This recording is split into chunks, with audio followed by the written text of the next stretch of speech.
Okay, welcome everybody. Our last presentation for this channel this evening is the underwater time of flight camera team. This team is advised by myself and consists of Jamie Bohr, Joseph Cox, Micah Hack, and Armand Ignelzi. Armand, are you driving? Yeah. Great. Okay, thanks for being here, everyone. Go ahead, Armand, whenever you're ready. All right, great.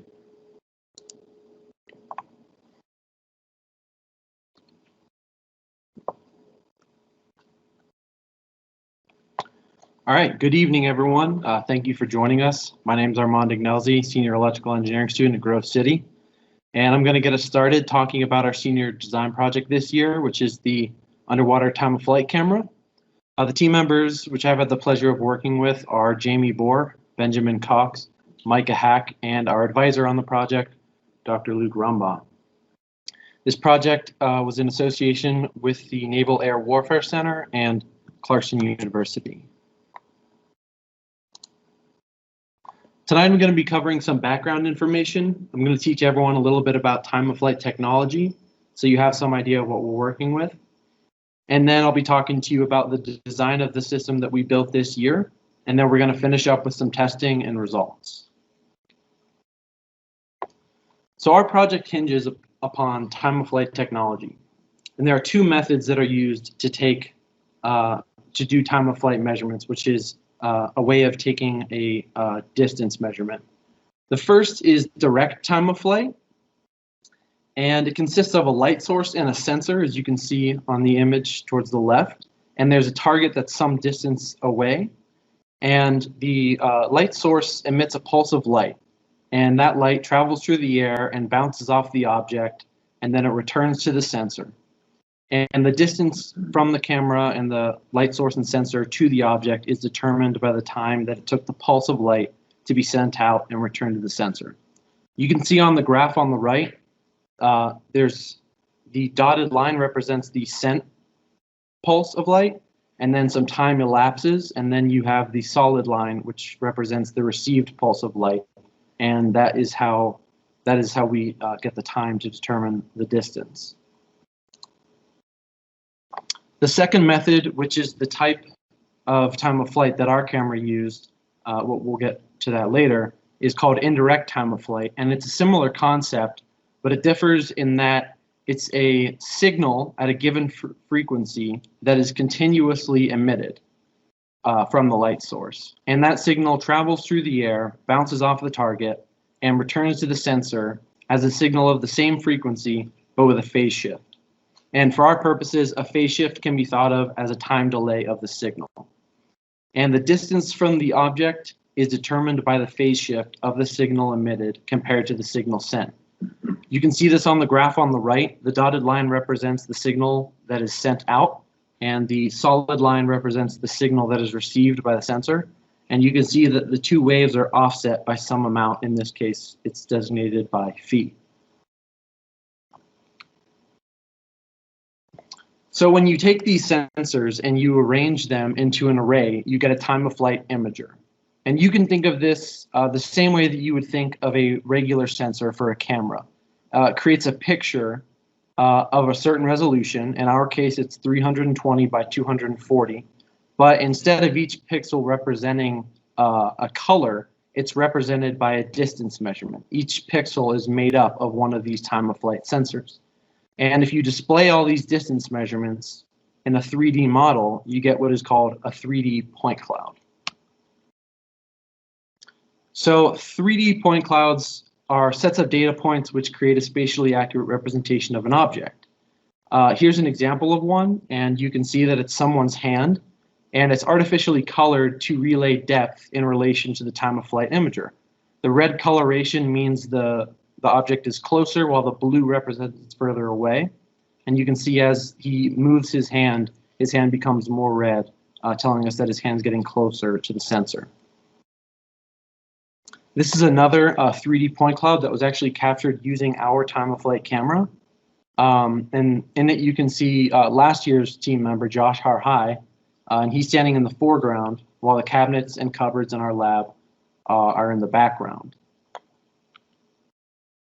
Okay, this brings us to underwater time-of-flight cameras, the namesake of our project, which don't exist yet. The Navy believes that this technology would be a useful tool to have in their toolbox. So they're working with Clarkson University to develop time-of-flight cameras to underwater environments. And Grove City College is fortunate enough to aid along the process in developing underwater time-of-flight cameras. So the main problem that time-of-flight cameras face in the water is that they use infrared light to send those pulses or those continuous waves out into the environment. You can think of it as this is the light that they use to see. And infrared light does not travel well through water. It gets absorbed by it. And as a result, the camera really can't see very well what it's looking at. And you can see in the image here, there's a ruler that is half submerged in water, and there's about 18 inches of water between the camera and the ruler. And you can tell that the ruler, it's very, very difficult to see. It's very dark, and above air, it's still very bright. So in order for underwater time-of-flight cameras to become a reality, they need another light source, which is where lasers come in.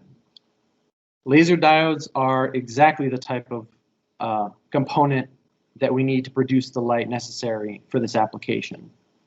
Laser diodes, they're capable of being pulsed on and off at the frequencies required for these kind of measurements. And they're also powerful enough to provide enough light to illuminate underwater scenes. We've elected to use a green laser diode, specifically because green light travels very well through water. And here's another image of more lasers, and that's actually our camera looking through some water. So now that we've covered the basics of time-of-flight, it's time to discuss our goals for the semester. And we believe that collecting field data will be vital to the development of time-of-flight technology, since the end goal will be to use these cameras in the real world. And as such, we made it our goal as a team to develop a way to reliably collect field data. Enter the mobile time-of-flight camera prototype. The mobile prototype will allow us to take the time-of-flight camera from the lab into the field for testing. It will house the time-of-flight camera and will suspend it at the water surface, looking down to collect data. And the mobile prototype consists of 4 main elements. At the heart of the prototype is the existing time-of-flight camera system, which we inherited from last year's team. And all the other equipment is peripheral to enable this camera to be taken out into the field. The second is a clear bottomed enclosure for the camera to look through, and it is required to remain watertight and to house the time-of-flight camera system as well as any additional peripheral equipment. And it must remain buoyant while housing all of this equipment. The third is the battery power module, and it is required to provide power to the time-of-flight camera and the peripheral equipment for 1 to 3 hours. Finally is the wireless communication system. The system will allow us to remotely control the time-of-flight camera. The wireless communication system is required to first provide a wireless connection between the camera and the user's computer, and then send images captured by the camera over the wireless link to the user's computer. The mobile prototype will provide an essential data that will aid in the development of underwater time-of-flight cameras. Now Benjamin Cox will take over and tell you all about the time-of-flight camera that will be used in our mobile prototype.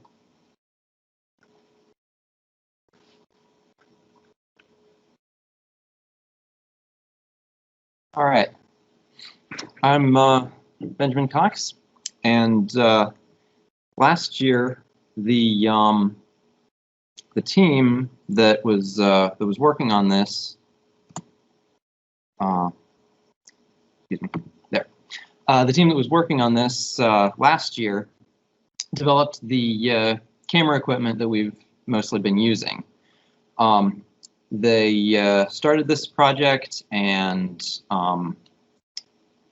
put together some equipment, and this image shows pretty much what we have and what we've been using. On the left of the image, you can see the camera itself. The camera itself is an S-Pros EPC 660 off-the-shelf time-of-flight camera, which is on loan from Clarkson University. This is the thing that actually sends out the signal controlling the laser flashes. It takes the distance data and turns that into sort of a usable picture.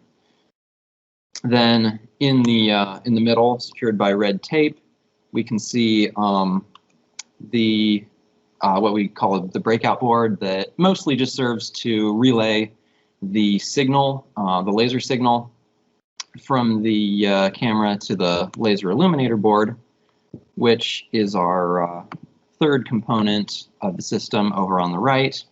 And that board exists to drive a green laser at relatively high current in the neighborhood of 1 amp or so, and at frequencies in the range of 3 to 24 megahertz. Now, while improving the performance of the camera system itself was not an integral necessary part of our mobile prototype goal, we still wanted to try to improve it a little bit. And specifically, our testing indicated that it would be useful to have a little bit more light coming from the illuminator onto the target. So we designed a new version of the illuminator board that used 3 lasers to get that extra light. Now, we also needed, for our goal of field testing, a watertight enclosure. For this, we purchased a 30-gallon steel drum and replaced the bottom with a clear circular sheet of acrylic, as seen in the photo on the left, which serves as kind of a window for the camera to look out. The ring, or the ring where it joined the barrel, was sealed with a rubber gasket and silicone caulking to make sure it wouldn't leak. In the picture on the right, Armand is testing the barrel to make sure it didn't leak, which it didn't. And then in the middle, you can see the view sort of through that acrylic window, just taken with a normal camera, looking at the bottom of Wolf Creek. Also, naturally, our electronic equipment needed power, and we quickly ruled out the option of using really long extension cords. The use of batteries eliminates the significant danger of running power cords around when we're going to be operating near water, and it also makes our prototype self-contained to be much more maneuverable, which is a good thing. To design the power system, we had to figure out what kinds of voltages our equipment needed and what current it was going to draw. So we broke down the system into the various different parts, like the time-of-flight camera that needs a 24-volt source and cooling fan that needs 12 volts. Analyzed all those things and figured out the voltages and currents that we're going to need, and purchased 2 12-volt batteries to give us the kind of the specifications that we were looking for there. And we replaced a circuit breaker and added an on-off switch, as shown there, the circuit breaker and the switch. And this gave us our 24-volt and our 12-volt connections. Then we also needed a 5-volt supply, so we purchased a DC to DC converter to provide that. And as an additional feature, we designed a battery monitor circuit, which acts basically like the low battery light that you might have on your phone or something like that. It monitors the battery condition and displays signals via indicator LEDs to show what the battery status is with 3 different levels of urgencies, all the way up to the point at which the Raspberry Pi that we used and will be described later on is in danger of losing power. In addition to this, we added a water detector signal, which indicates when water is detected in the enclosure, which hopefully will never happen, but if it did, the water would pool up at the bottom and connect the 2 electrodes seen in that image and set off the signal. So now I'm going to call up Micah Hack to talk about the wireless communication.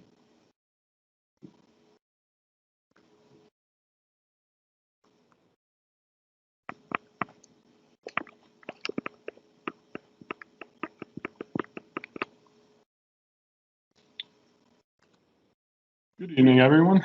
I'm Micah Hack. I'm going to talk a little bit about our wireless communication system. In order to move to field testing for our prototype, we really needed a way to control the operation of the camera as well as transfer data without using a wired connection. This is a little bit of a problem because since our desired field test locations, be it outdoors in a lake or a river or in the ocean, doesn't have a guaranteed Wi-Fi connection to use. So to combat this, our team decided to make a two-way Bluetooth connection link.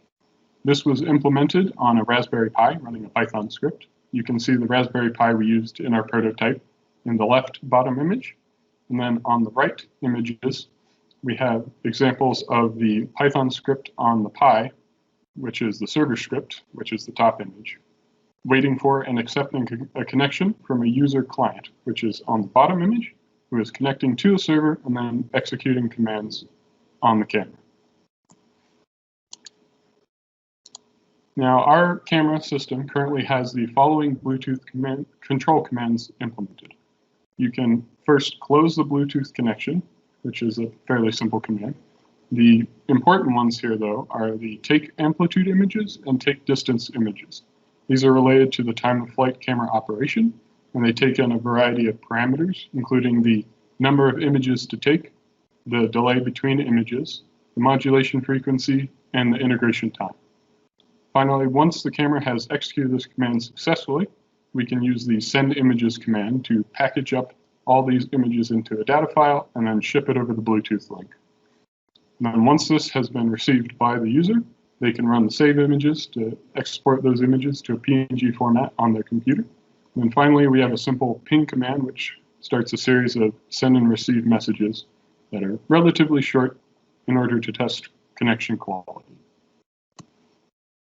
Now I'm going to go over an example in how the code works when operating the camera to take a few amplitude images. For the client, which is the user, they first boot up the Python script provided by our team, and then that script will attempt to connect to the prototype using the Python script over a Bluetooth link. After that, once it's established the connection, it will sit and wait for the user to give it a command to run. It'll make sure that command is a valid one to run really quickly. And then it will, if we're taking in the amplitude images, which is how we start taking images, then we will ship that command over to the Python, or to the Pi, using whatever arguments we give it. After that, we will wait for an acknowledge signal to be sent back from the Python, or from the Pi. And then we can go to the next part of the command sequence, which is to send the images over the Pi, which similarly, we wait for a done signal, but we also save the information that it sends us into a local data file. And then finally, we can run the save images command to export those out to the PNG. Now, it works a little differently on the Pi in our prototype. The script should always be running as long as the system is powered, which means it'll sit and wait for user connections over the Bluetooth link. When it finds one, it'll sit and wait for a client command. And then if we're doing our example of taking images, it'll receive the take amplitude images command first, which will send that command over to the time of flight camera, and then take the series of images, saving them to the data file. After that's complete, it'll send a done to the client, and then it'll go back to waiting for another command. The client will probably send the send images command afterwards, which then the server will transfer the data file to the users over the Bluetooth, and then go back to, or it will send the done command and go back to waiting for a client command. So that's how the code is functioning on both the user and the prototype. Now, in order to make sure that this Bluetooth link would work well in our field testing, we had to do a little bit of range testing to make sure that the range and speed of this link would function properly in outdoor conditions. For this experiment, we decided to use the quad outside of Rockwell because it's an outdoor environment with few obstacles and we can easily go down the field checking distance and timing on the way. So we placed the prototype at the one end of the quad, and then beginning at the prototype, we measured the time it took to send the ping command as well as a 5-image data file. After that, we would move 20 feet down the field and then repeat that same measurement. We would continue doing that until the system could not complete a command. And that was when we stopped recording information. This is an example of the images we sent in the data file. The top image is the one that was on the Python, or on the Pi, and did not go over the Bluetooth link. And the bottom image is the image on the user after we sent it over the Bluetooth. They are identical, and so we didn't have to worry about any data errors as the distance increased. So we charted the time that it took to send at these various intervals, and we saw that at the 120-foot mark, the time taken to send the 5 images started to exponentially increase and finally died out around 200 feet. This was interesting, and we wanted to learn a little bit more. And so we went back to 120 feet when it started to die, and we decided to repeat the test, but with 5-foot intervals instead of 20. And we actually found some pretty neat results. The time taken did not exponentially increase when we made this change, and it in fact stayed fairly close to the lower distance results. Now we believe this is because Bluetooth is trying to constantly manage its signal strength based on modulation schemes, and so it's adjusting itself as you move around. However, if we do these tests in longer distance cycles, we believe that messes up the performance of that. And so effectively, because we've decreased the change in distance, the performance of our system increased. So for our Bluetooth link results, we found that the operational range of the Bluetooth far exceeded what we needed for field testing. In fact, in field testing, we never really exceeded 40 feet. So the Bluetooth provided easy control in that operational range. However, we could even increase this range farther up to 120 feet, where it only took 21 seconds to send the 5-image data file, and commands could be executed in fractions of a second. This is about the nominal range for Bluetooth, so it was good to see that. Next up, we'll have Jamie talk about our field testing and more.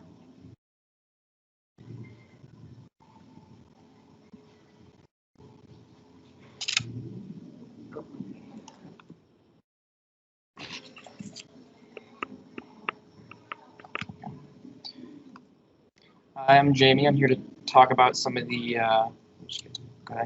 some of the testing that we did with the camera itself. First off, we have us using the camera in just air, no acrylic, nothing in between the camera and what the object is looking at.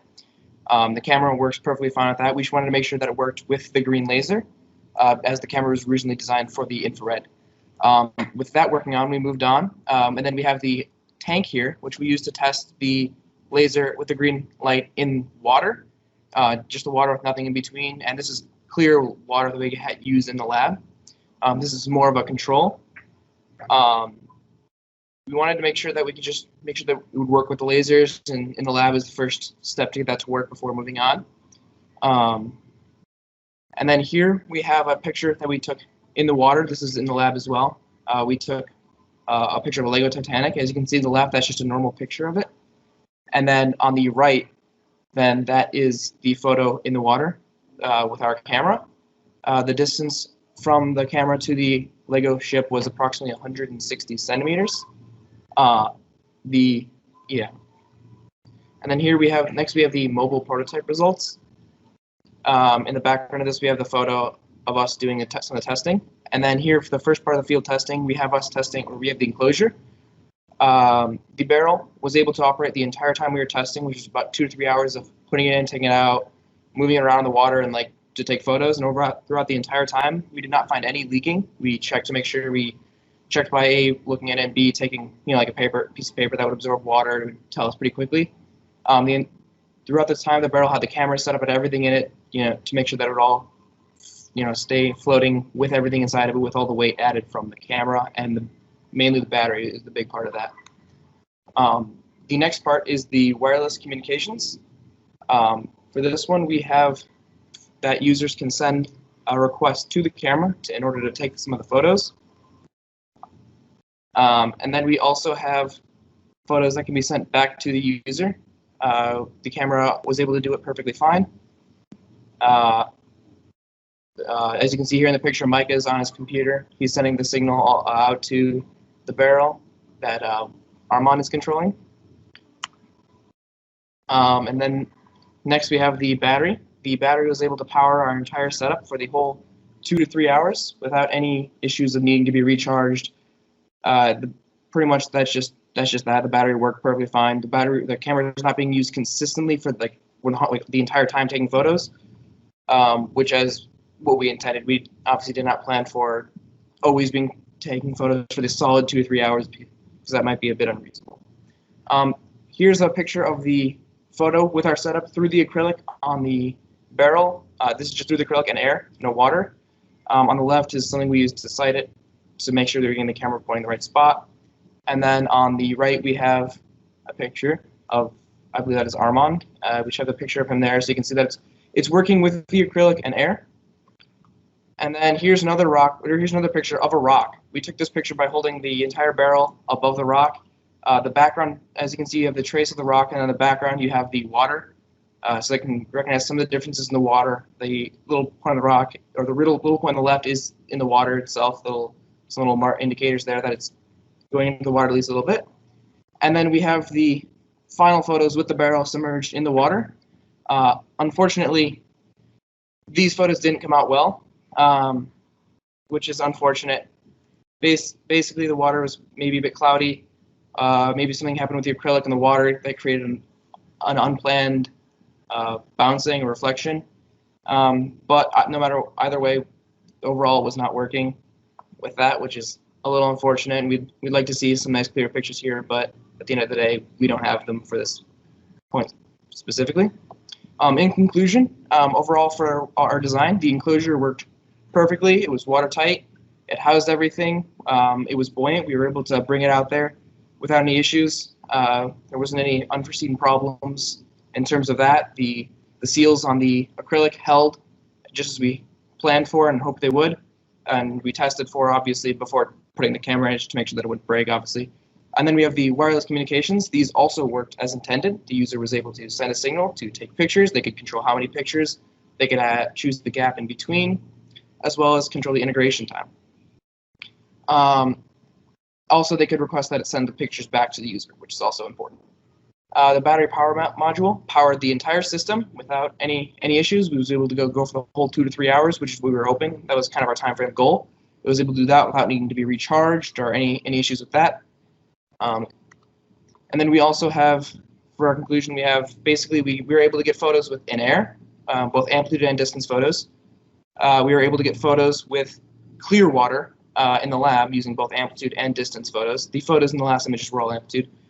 With the acrylic and air, this is when we swapped to the mobile prototype being operated by the Raspberry Pi. We had an issue with our drivers that we were given. The distance photos were not quite working. We tried to work on those, but our main focus was on getting our stuff to work. But overall, the distance photos weren't working to begin with. Even if we took the mobile operation, did that in air, they still would not work properly.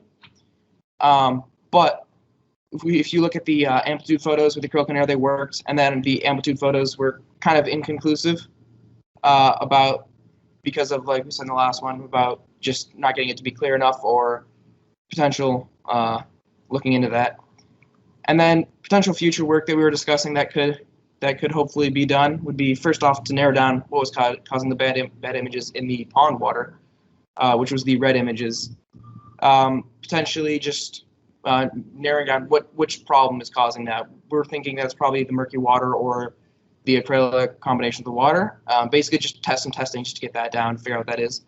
Another potential future option would be to implement a Wi-Fi direct connection, which would not be connected to a Wi-Fi network, but establishing a connection from the Raspberry Pi to the user using Wi-Fi.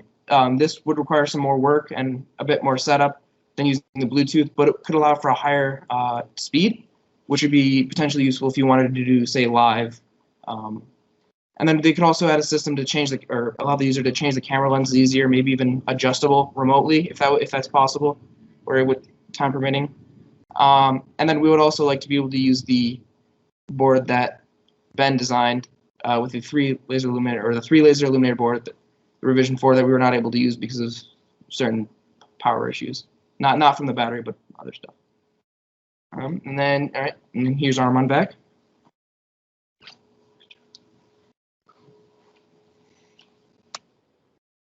So just a few acknowledgements. We'd like to thank Clarkson University for providing the time-of-flight camera that was used in our project.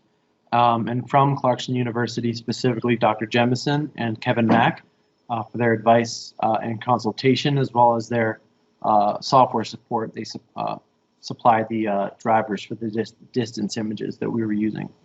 And we'd also like to thank Dr. David Illig at NOCAD for his consultation and feedback into the design of the prototype. All right, we'd like to take this time to answer any questions that you guys may have.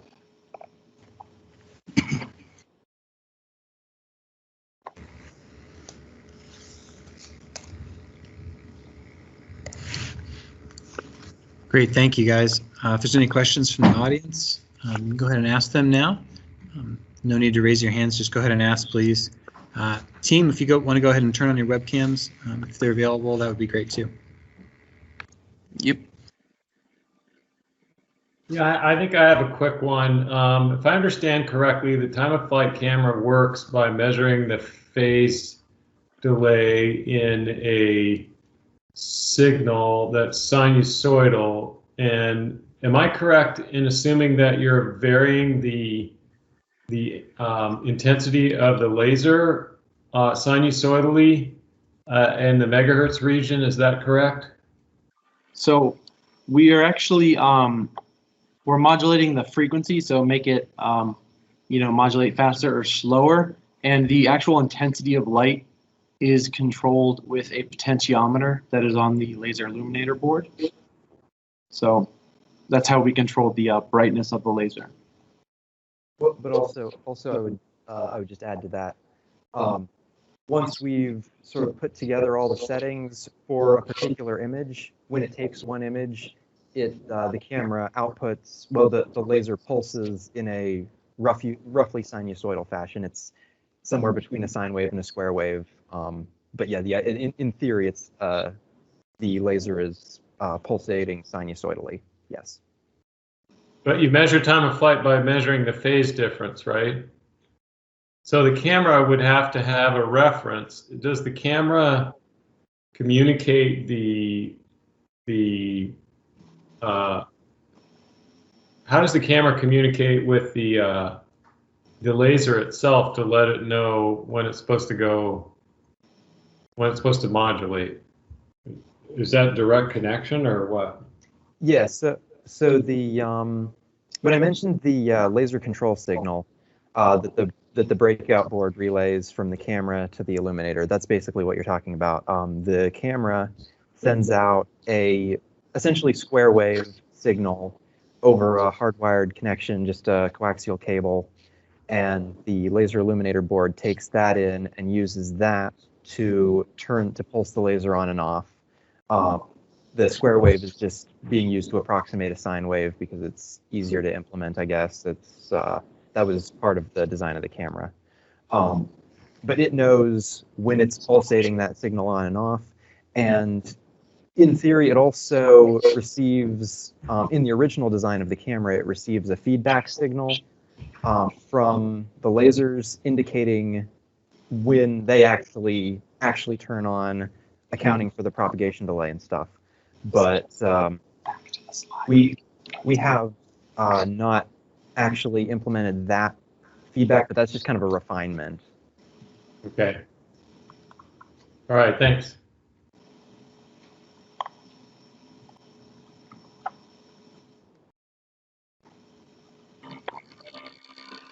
How would you guys test for whether or not the water was too cloudy? How would you go about figuring that out? Well, we actually did a few experiments that we weren't able to mention here, testing various levels of the cloudiness of the water. And so what we did was we took the water tank that we had shown earlier, and we filled it with clear water, took a picture, and then we added increments of an antacid, which is just a opaque substance. And as you add more and more to the water becomes more and more cloudy. And using that method, we were able to kind of determine what our max level of cloudiness was in terms of milliliters added to the volume of water. And so for the field test, did the water seem? How did the water seem compared to what you guys were measuring in the tank? Yeah, so we believe that that was one of the main possible issues with the results from our field test. The water is not very clear. It's just Wolf Creek, and while we did have the advantage of the current kind of sweeping away any silt, it still is. It's Western Pennsylvania wild water. It's not the clearest stuff in the world, and so yeah, it was murky to our eyes. And we actually believe that when we were illuminating the water, that there was a glare effect that could have been caused, similar to if you turn on your high beams when there's fog, you just kind of blind yourself with the glare. So we believe that's one of the possibilities of why those images turned out the way they did. And one of the future experiments that we're proposing is to take images through the barrel, but with a control of clear water, so that we can eliminate the murkiness being the variable and tell whether or not those poor quality images were due to the water being murky or there being some sort of interaction between the surface of the water and the edge of the acrylic.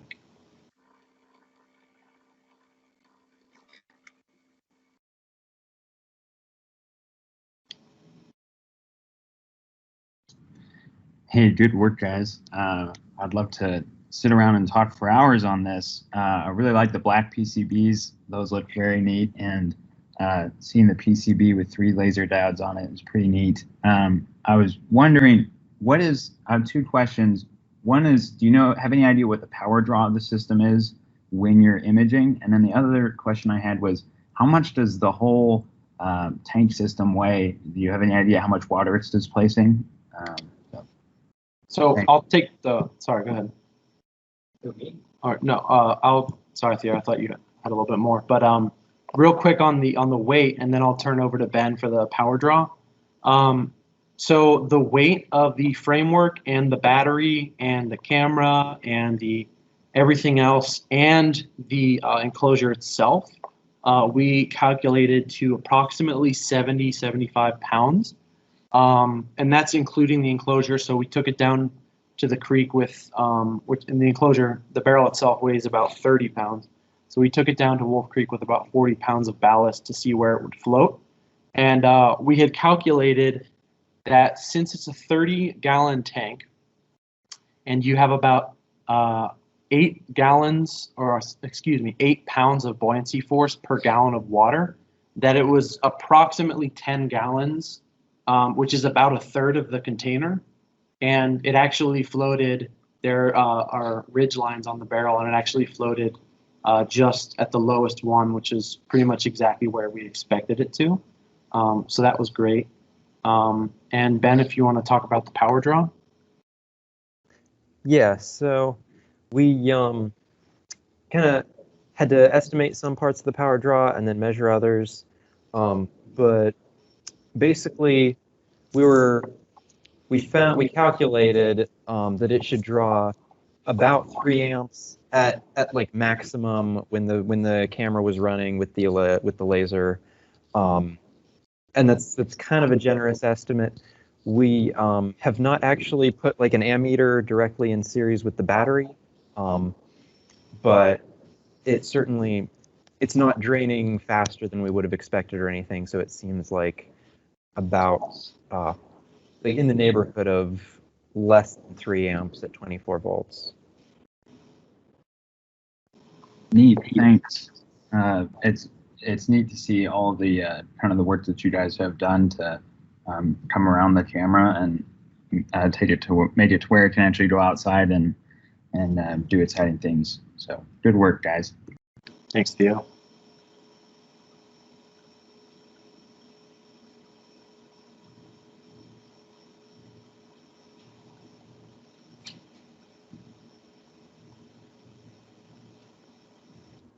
I assume the range of the camera is limited by the frequency that you drive the laser at, because you have to be, I guess the time of flight has to be less than 1 cycle. Is that correct? What kind of range can you get out of these cameras? So I think it also depends a little bit upon the lens, because that's really how we change the focal point of ours. There is a paper that I can send you, Dr. Moore, talking about this, the indirect time of flight and how it works. And apparently these cameras kind of, it's interesting, they do have trouble distinguishing frequencies which correspond to integer multiples of the fundamental frequency of the signal that you're sending out. So I would imagine it does have to do with the frequency of the light that you're using and also the type of light. I don't know off the top of my head what the Espros EPS 660 is rated for, but I can certainly look that up and relay that information to you. Okay, thanks.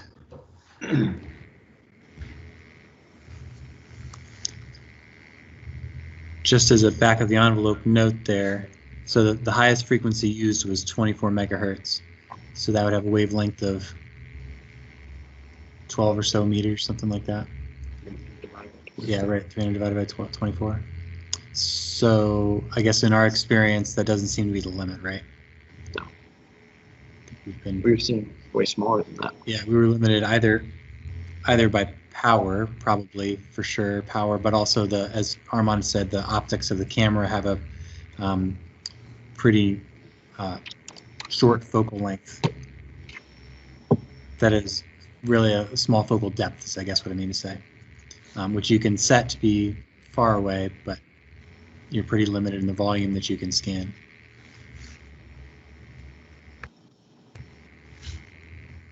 Okay, great questions. Are there any more questions from the audience?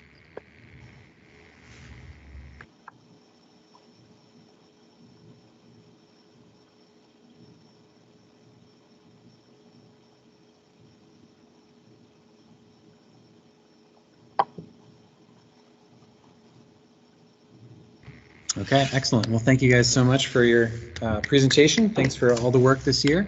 It's impressive and technically sound, so thank you very much for all your contribution. With that, this concludes the third and final presentation in Channel A, and you guys are now officially free. So good job. All right, audience members, thank you so much for your time and attention and participation, and we look forward to seeing you here on campus sooner rather than later. All right, thank you, everybody. Have a great night. Well done. Good job, guys.